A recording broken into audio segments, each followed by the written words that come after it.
Buenos días muchachos, espero se encuentren muy bien. El día de hoy vamos a trabajar una clase atípica. Yo en la medida de lo posible he tratado de seguir parámetros de un orden de la historia lineal y ustedes se dieron cuenta que hasta el momento en la clase de religión no habíamos estudiado muy bien el nombre de este personaje tan importante en la historia de la humanidad. Tan importante que dividió la historia del mundo en dos partes. Bueno, hoy chicos vengo a traerles una lectura que descubrí estando en la universidad, en una clase de antropología filosófica. Una lectura que hasta el día de hoy me ha cuestionado internamente bastante y me ha cambiado mi forma de entender la realidad. Mm, es una tesis muy interesante sobre Jesús. Jesús como un judío rebelde. Sí, porque normalmente la lectura que se hace de Jesús es desde la iglesia, la institución y el pecado y no sé, como el control y el dominio que ejerció el cristianismo y el catolicismo sobre el mundo. Pero ¿será que estos movimientos o estas religiones representan a Jesús? Veamos la frase de Nietzsche. El último cristiano murió en la cruz. Friedrich Nietzsche. ¿Qué podemos decir al respecto? ¿Qué podemos decir con respecto a la muerte del último cristiano en la cruz? ¿Será que acaso el cristianismo y el catolicismo estaban haciendo cosas muy diferentes de lo que hacía Jesús en su vida? Pues bien, a esto viene esa lectura de Jesús como un judío rebelde. De hecho hay un texto que se llama así, creo que lo pueden encontrar fácilmente. Jesús, un judío rebelde. Entonces, preguntas interesantes o que van a rondar esta reflexión. ¿Quién fue realmente Jesús? ¿A qué se dedicaba? ¿Sí? ¿Cuál era su profesión, su acción, su praxis? Más que su teoría, su praxis, porque Jesús sí tiene una gran teoría, pero es un hombre práctico. Y las lecturas que de él se nos ocultan. También podríamos reflexionar sobre si Jesús escribió y si acaso llegó a tomar alguna posición política, o cuál o en dónde lo enmarcaron, o cómo pensamos a este hombre tan complejo que dividió la historia del mundo. Pues bien, ustedes se preguntarán, ¿qué quiere decir esto? Ya les digo a qué viene este simbolito y que tiene que ver con Mateo 10, 34, 36. La Biblia, queridos amiguitos, es un maravilloso libro, sobre todo el Nuevo Testamento. En mi caso yo soy fan del Nuevo Testamento y creo que ahí podemos aprender bastantes cosas maravillosas sobre esa forma curiosa de enseñar de Jesús a través de parábolas, acciones y gestos de solidaridad. Gestos de solidaridad. Que si hay un planteamiento político en el pensamiento de Jesús, hay que revisar eso, tenemos que pensarlo, pero no lo descartemos, puede que sí lo haya. A continuación, voy a leer esta cita. Mateo 34, 36, ¿vale? Y obviamente vamos a discutir, porque yo quiero escuchar su perspectiva respecto de lo que les voy a decir. Comencemos con Mateo 10, del 34 al 36. Muy corto, pero esencial. Vamos a leerlo de aquí. No crean que he venido a traer paz a la tierra. No vine a traer paz, sino espada.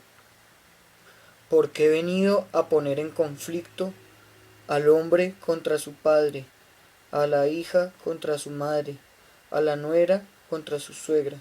Los enemigos de cada cual serán los de su propia familia. No he venido a traer paz, sino la guerra.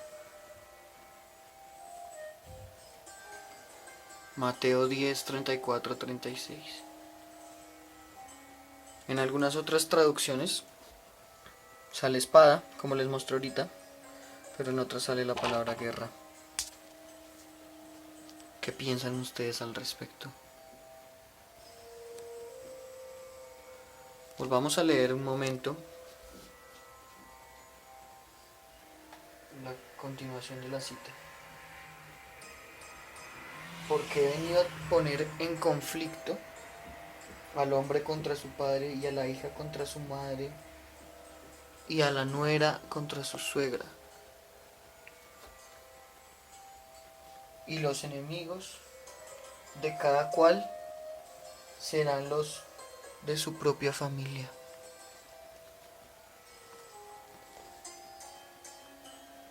Fuerte, ¿no? ¿Cómo interpretar estas palabras?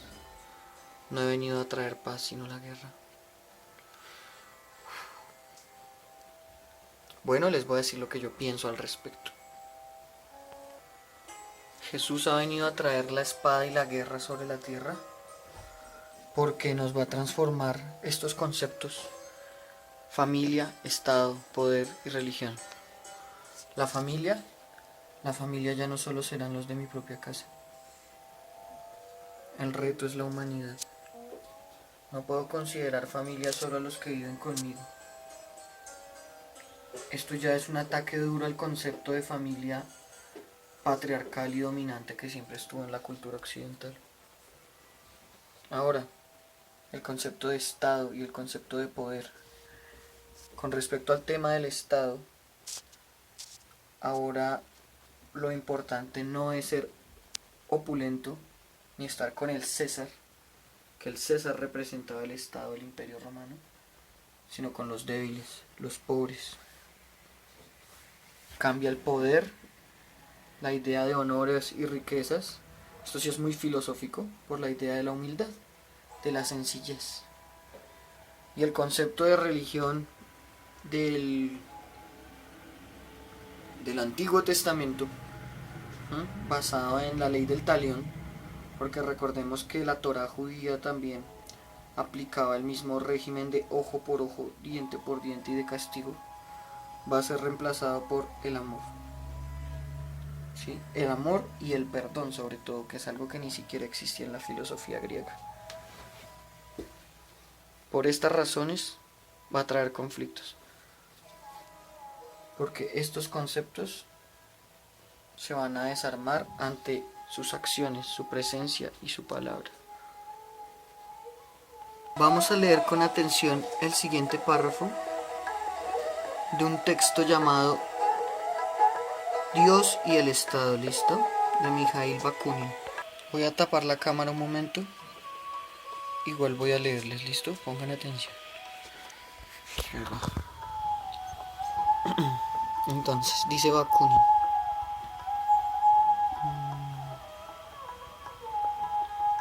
Sobre Jesús. No sabemos casi nada de ese grande y santo personaje. Todo lo que los evangelios nos dicen es tan contradictorio y tan fabuloso que apenas podemos tomar de allí algunos rasgos reales y vivientes. Lo que es cierto es que fue el predicador del pobre pueblo, el amigo, el consolador de los miserables, de los ignorantes, de los esclavos y de las mujeres, y que fue muy amado por éstas. Prometió a todos los que eran oprimidos, a todos los que sufrían aquí abajo, y en número es inmenso, la vida eterna. Fue, como es natural, crucificado por los representantes de la moral oficial y del orden público de la época. Sus discípulos y los discípulos de sus discípulos pudieron esparcirse gracias a la conquista de los romanos, que habían destruido las barreras nacionales y llevaron, en efecto, la propaganda del Evangelio a todos los países conocidos de los antiguos. En todas partes fueron recibidos con los brazos abiertos, y por los esclavos y las mujeres sobre todo, las dos clases más oprimidas, las que más sufrían y naturalmente también las clases más ignorantes del mundo. Si hicieron algunos prosélitos en el mundo privilegiado y instruido, no lo debieron en gran parte más que a la influencia de las mujeres. Su propaganda más amplia se ejerció casi exclusivamente en el pueblo, tan desgraciado como embrutecido por la esclavitud. Ese fue el primer despertar, la primera rebelión del proletariado.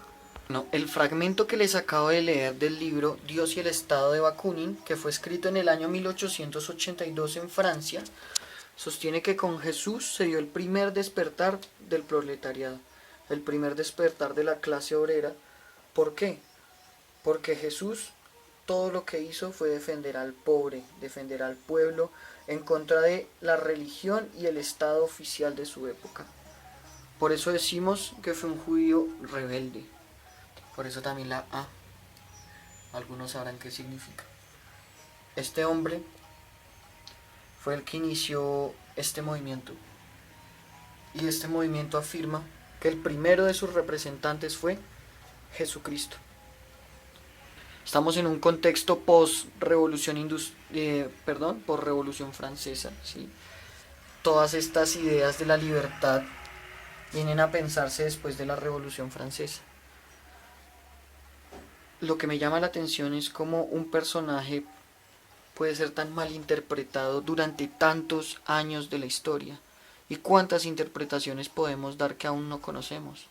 Solo nos muestran una cara oficial, seguramente hay más, hay otra parte de él que no conocemos, otras lecturas, otras interpretaciones de su pensamiento.